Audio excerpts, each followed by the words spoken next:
I'm Vin. I'm Sori. That's Booby. And Culpy and Chip. And Jim Root. Jim Root. Shout out to the big homie. Cannot wait. Cannot wait. What a summer this is going to be. This is going to be probably the best summer of your life, Sori. Oh, boy. We're going to have Orion. We got our kids. Got the channel. We got 2 very big rock shows. We might try some of that schooling you wanted to try. What'd you call that? Classical conversations? Yeah. Oh, yeah. It'd be cool to go out and outside. It's going to be legit. It's going to be legit. And, okay, so if you want to check me out, timely, topical, political commentary, you can check us out in Middle of America with Vin and Sori. And behind the scenes with our family, check out My Sori Life. Okay, so this is, shout out to the big homie Chad, 30-year anniversary of the record Far Beyond Driven. 30 years. 30 years. And this song is called Throes of Rejection by Pantera. So this should be very, very, very interesting. And we're off.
Freaking dive back.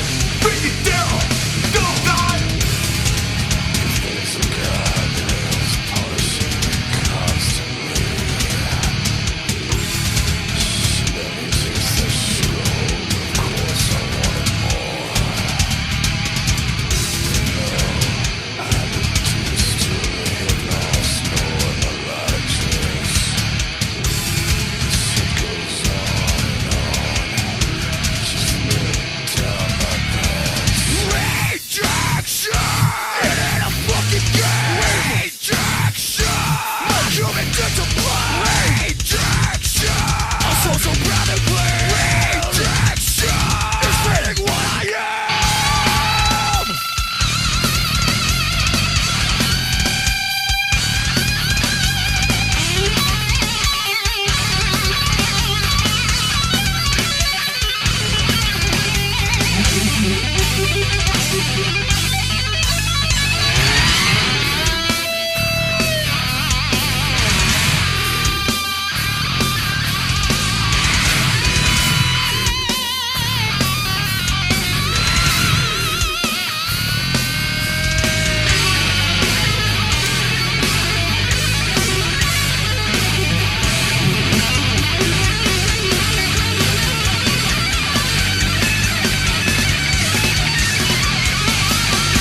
That was crazy.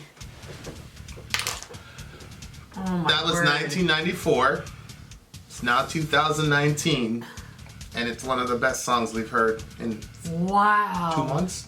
Yeah, wow. That's the difference between a good band and legendary status. Yeah. How many songs are going to be completely translatable 30 years from now? It's unbelievable. I mean, I think we've come across a decent amount of them, but this one was like... Well, I mean, we're listening to Iron Maiden. Yep. That's a legendary band. Metallica. The Kinks.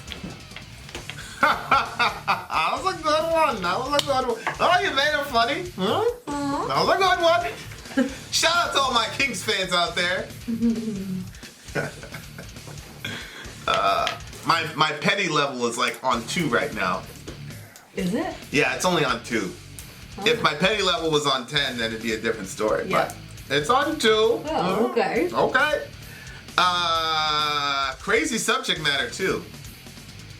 Rejection. Okay, so like I don't think that I got all the first little verse thing. I was like, ooh. And then when it goes into the chorus, then I was like, okay, so this makes sense. This is feeding what I am. It's like salt poured into a deep infected wound. It's the type of pain you really dig and long for. I've always been insecure, open up and show love. Some pretty girl with long hair. Some bald guy writhing. So it's I'm pretty sure it's about being rejected by women. And Wow. how difficult it is. Yeah, but then he goes into rejection, the kind that's self-induced, rejection, the tongue that's bitten through, rejection, the nauseating stab. It's feeding what I am. Because I think what he's saying is, I don't think that he's just blaming this on women, disregarding him. He's talking about, he's always been too insecure to open up and show love. And so, inevitably, that's why it's self-induced. The rejection is self-induced is because he created an environment in which people are not connecting with him because of his insecurities and not wanting to express his love. Well, yeah, I mean, he's definitely taking responsibility for, or at minimum, he's explaining probably why he's having a hard time. Mm-hmm. Although you could look at it the other way and as him saying, I've always been insecure and da-da-da, ashamed, afraid to show love. But then when he does do it, he ends up getting rejected. Mm-hmm. Although to your point, he says it's a type that's self-induced. Mm-hmm. But I think people who can't handle rejection well already reject themselves. Yeah. And so you internally reject yourself, so you need somebody externally to accept you, to overcome your own personal self-rejection. Oh, yeah. And so if the person externally rejects you, then it confirms the internal voice. Mm-hmm. Whereas a lot of times, in a lot of relationships, yeah, I can see that.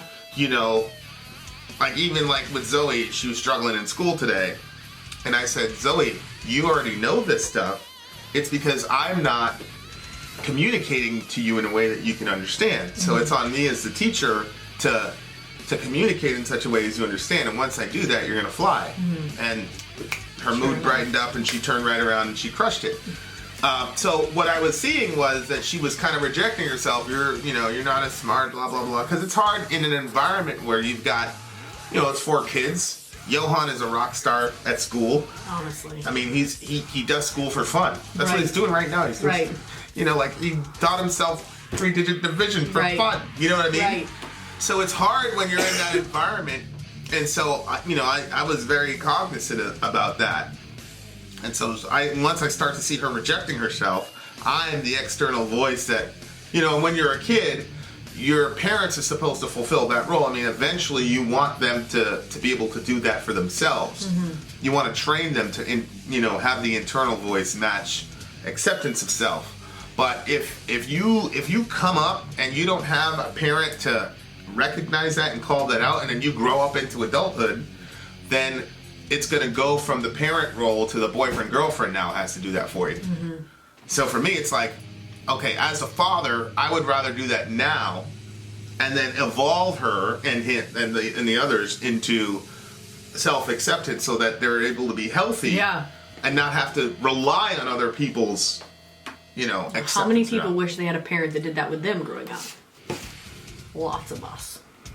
So yeah. So but what people don't, like, a lot of people don't realize, like, a lot of relationships function that way, where the person is basically functioning in that father role or that mother role of no, I'm going to affirm you and this and that, and I don't really know where the line is, because I mean, if you look at Song of Solomon, right, where she says, I was out outside all the time, and so she's basically a peasant, and she's saying, I'm not as beautiful as the other girls or whatever, and then Solomon comes around and says, no, you're the perfection of beauty, and da-da-da, and that's, so I don't know where the line is of saying, well, at some level in relationships, validation is important. I just think it can't be ultimate. I think your ultimate validation has to come internally, and obviously from our perspective, it comes from God. The baseline of everything is you're in the image of God. That's where you get all your value from, and that's where you get all your acceptance from. But at the same time, there is a role that husbands and wives and friends have in accepting and rejecting us and affirming it. Yeah.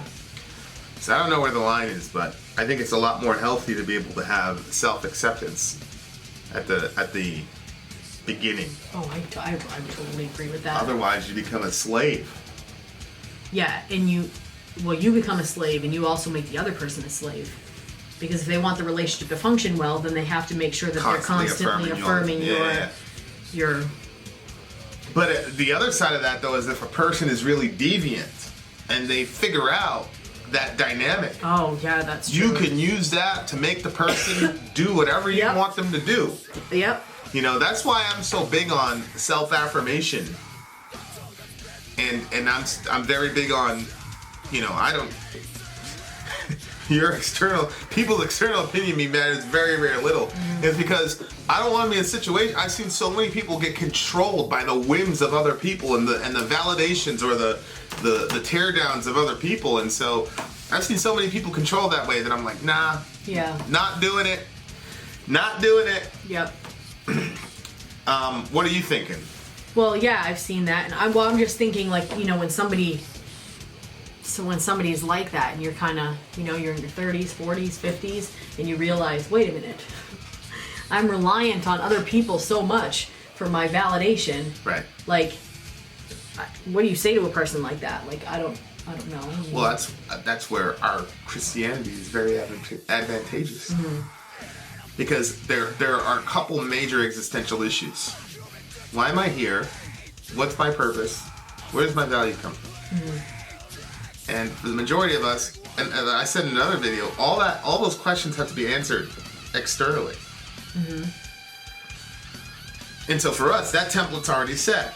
You're here for a reason. You have a purpose. God has a specific plan for you. Yep. And you're creating the image and likeness of God. Boom. But then the other side of that is, am I still loved and accepted when I screw up? And so in the normal parlance, it's, well, when you screw up and you do something bad, you beg, cry, plead, whatever, and then the person kind of accepts you. But then we have this other convenient thing that says, actually, no, Jesus died for all my sins, so I'm sorry. If you forgive me or not, I get it, but I'm not gonna internalize that rejection because God accepts me because of what Jesus has already done for me. So if you can get somebody to internalize those ideas, you end up with a very healthy person. You end up with a person who doesn't get can't be controlled by manipulation. But if you can't, and I'm not, now look, all I know is Christianity in the sense of practice. So I'm not saying that there's no other way to function that way. I'm just saying, as a Christian, that's the way that... that's your way. So I'm not saying that it's impossible from an atheistic perspective or a deist perspective or a Muslim perspective. I don't know. I'm saying all I've lived in is Christianity, and all I've worked out in life is Christianity. So that's what I'm saying. Well, when you think that another way of functioning, and that would be just your pride as a human being. What do you mean? Like, a prideful person doesn't need the outside validation because they have that validation within themselves. Like, I'm the greatest. I mean, that's just it. Yeah, you'd think that, but I've never really run into somebody that does. Like, for example, LeBron James is an extremely prideful person who congratulates himself on Instagram, but is extremely insecure and wants validation from other people. Extremely insecure and wants validation from other people. So, you know, I just haven't seen Dorian same way. Dorian like talks a big game, calls himself the great one and all this, but at the end of the day, if certain people look at him funny, he breaks down into a, you know. So I get it. In theory, you would assume like a mega prideful person doesn't care about what other people say, but I haven't seen that. Prideful people usually are obsessed with other people's opinion of them. You get a guy like Brady. You're probably right. A guy like Brady, for example, always talking about his other teammates and things like that. I really don't believe that Brady cares very much about other people's opinion of him. He has a goal, and that's it. Like, well, he sounds like he uses other people's opinions to motivate his own cause, which is why, like he said, everybody thinks that we weren't going to make it. I mean, people didn't think that. Yeah. You know what I mean? Yeah, like, it was like, yeah. what are you talking about? But that's the point. He constructed that. That's what I'm saying. Internally. Like, yeah. Yeah. Because if he, that's the thing to about serve his own purpose. That's the thing about Brady is if he really cared about what other people were saying, then he'd relax because everybody's saying he's the greatest of all time. Right. But the way that Brady plays and the Right, anger true. that he plays with, it's all self-induced. Because everybody's saying you're better than Joe Montana. Right. So if he was really internalizing what other people were saying, then he wouldn't be Tom Brady. And that's the reason that LeBron will never get to Jordan's status, because he's so obsessed with other people saying he's better than Jordan that he's never going to get there. Like, you cannot get anywhere if you're so obsessed with other people's responses to you. You just can't. You can't do it. So some of this stuff is dangerous. So there was a guy in 2009. He went up and shot up this workout facility. Why? His name is George Sodini. He had this website. Look at this. He says, so he had this blog or whatever. Who knows why? I'm not ugly or too weird. No sex since July 1990. Either. I was 29. Last time I slept all night with a girlfriend, it was 1982. Girls and women don't even give me a second look anywhere, all caps. He wrote, women just don't like me. There are 30 million desirable women in the United States, my estimate, and I cannot find one.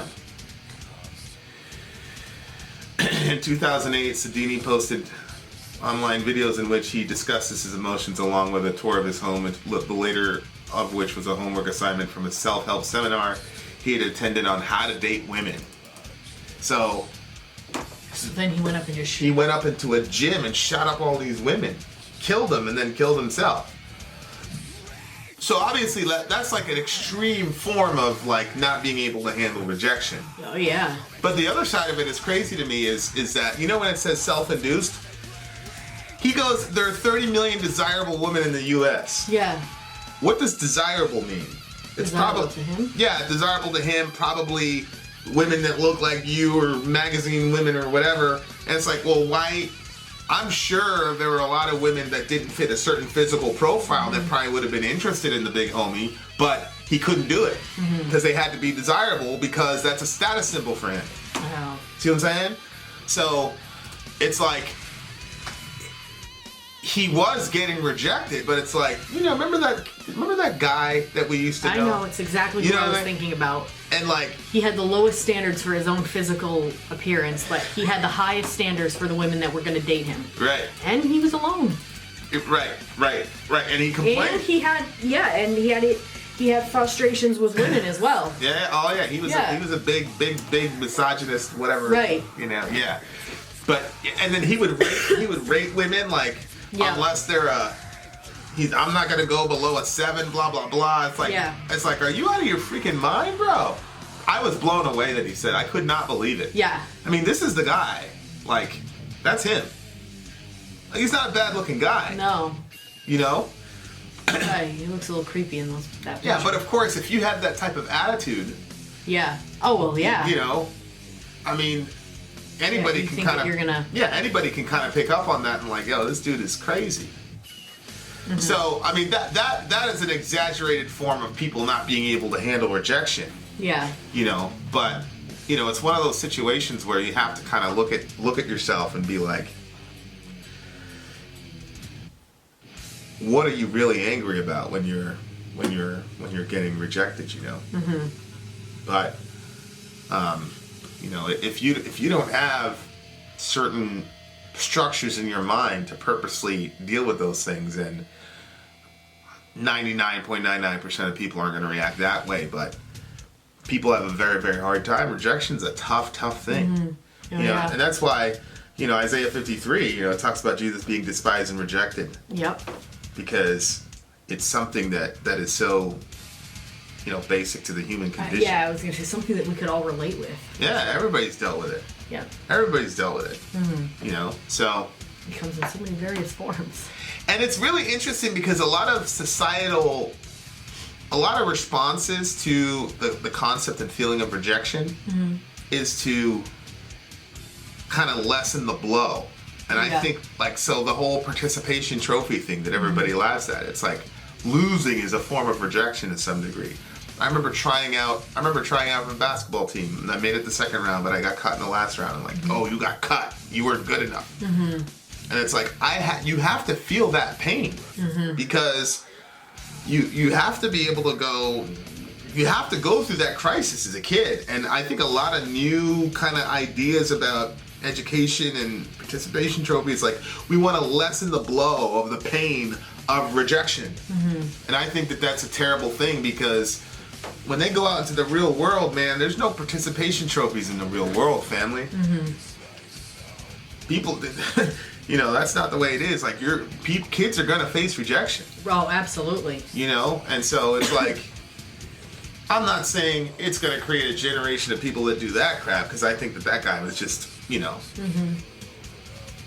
legitimately off of his meds, probably. Can you change that? Because the plastic bottle of vitamins is going to melt. It's not gonna melt or something. Anyway. But anyway, Melted plastic in the room for the last time. way to throw your husband under the bus, Sori. I'm waiting for a black knight to come to my rescue. You got a lot of white knights. What did you just say? You got a I'm lot so of ridiculous or something like that? You got a You lo- set yourself up for that. you got a lot of white knights that ride in on their steeds to rescue you, but nobody ever comes to rescue the big homie. Nobody? Black man and well, I think Leah. No, I think Leah when stood you up were for the wrong, big homie. Leah did. I think Leah stood up for the big homie one time. When I was wrong, I mean. Or when she thought that I was wrong. When she thought you were wrong. Shout out to Leah. Yeah, good song. Good song. Yeah, I really liked it. Dime Bag freaking Daryl. Genius. I love him. I cannot tell you how much I love Dime. I just would have wanted to see this live. Yeah.